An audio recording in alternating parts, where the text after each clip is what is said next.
Okay, in this tutorial we're going to talk about targeting units in the game and how you go about doing that.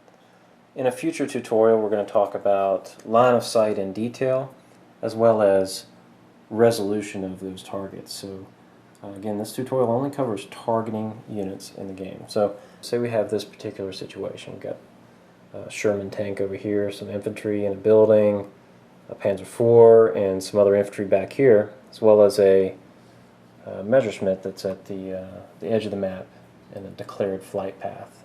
And we've got some rear line artillery. We're also going to talk about, regarding those artillery, we're going to talk a little bit about spotting instead of attacking. So, but real briefly, we first got to talk about what is a legal target. A legal target is defined as any target that is an enemy or destructible feature that is within line of sight or spotted if firing a mortar or artillery piece at the target, within range, and able to be affected by the chosen weapon. That's another key. So, for example, if a weapon has no attack value for a particular type of unit listed on the card, so for example this this howitzer cannot fire at aircraft. As you can see by there's no value under armament for firing at an aircraft. Those are targeting values. If you have nothing there, you cannot affect that unit type. The other key of affecting units is infantry firing small arms at a tank. So for example, you see these different weapons of this rifle squad have underscores for their anti-tank values. And all that means is it can affect armor of 2 or greater. So those rifles wouldn't be able to affect that Sherman tank. Now, we're going to talk a little bit about range. Range is basically very simple. Infantry units have a range of 5, with the exception of mortars and snipers. So if you have a mortar squad or a sniper, they can hit anywhere on the map.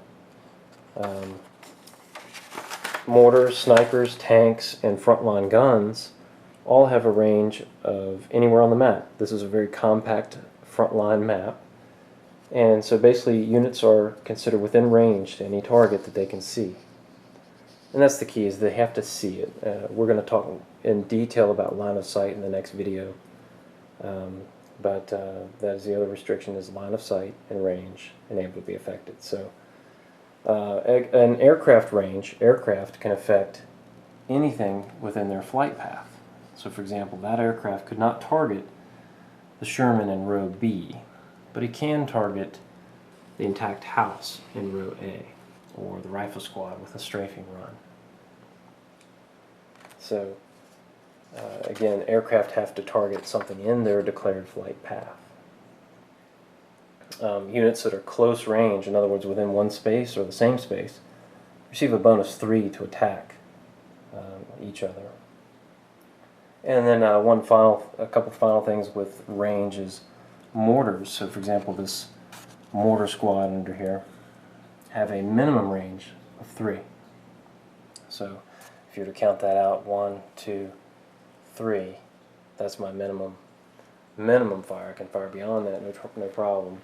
Rear line artillery and mobile artillery units may fire from the rear line to any space on the map that is spotted. So for example, as an indirect attack, this howitzer could fire on, say, this Panzer IV spotted by a 30 cal LMG infantry that has line of sight to it. So the howitzer itself has to have a spotter to bring that attack in. Now, howitzers and other artillery can fire on other rear line artillery units of the enemy using counter battery fire without being spotted. So for example, there's no way to spot a rear line artillery unit, so these two artillery pieces could technically fire at each other without any kind of a spotting restriction. So real quickly with spotting, you would use the spotting counter to mark an infantry unit that has a line of sight to a target, and that infantry unit would be spotting for the designated attacker, mortar attacker, or artillery attacker instead of attacking, so he can't also attack. Declare targets in the order of initiative winner first, and then the other player. And so the first step you do is declare aircraft and artillery targets, and then all other targets. So aircraft and artillery targets for the U.S. player that has initiative, I would do this. I would spot for that howitzer using my 30 cal, who can't affect that Panzer IV, but he can spot. And then I mark the attack with one of these paired targeting counters. So sighting 1 to target 1, these are paired up, and now I know that the howitzer is firing at that space. And that howitzer, by the way, would affect anything in that space. So if it had more units than one, it would affect them both. So that's how you mark where a unit is going to fire.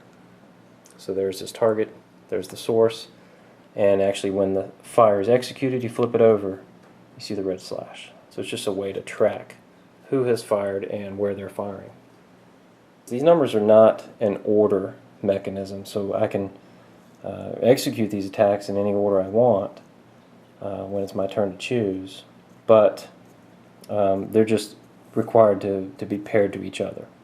That's it. So 9 and 11 and so forth. 10, it doesn't matter. You don't have to execute those attacks in that order, so don't try to order your counters. If you're trying to target artillery or guns, you'll notice that there's no icon for targeting a gun. So what you do is you use your vehicle attack value with a bonus of 2, because that unit, that gun or artillery unit, would be considered immobile. So a 13 will become an 11, making it easier to hit on an attack roll of 2d10 added together. Now, one thing you can do is if you have a frontline gun out somewhere, let's say you have an anti-tank gun in the middle of the road here, I could, as an infantry unit with line of sight and range and 5, I could actually target that crew separate from the gun and try to take the crew out, leave the gun. And if I were to go and occupy that space, I could capture the gun, or I could even crew it myself and use it against the enemy.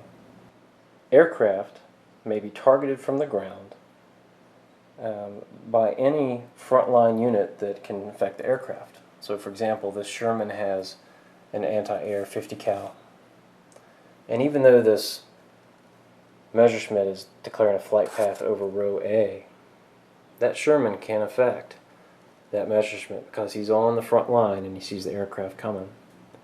So, again, frontline ground units can target any aircraft flying over the front line, no matter where their flight path is.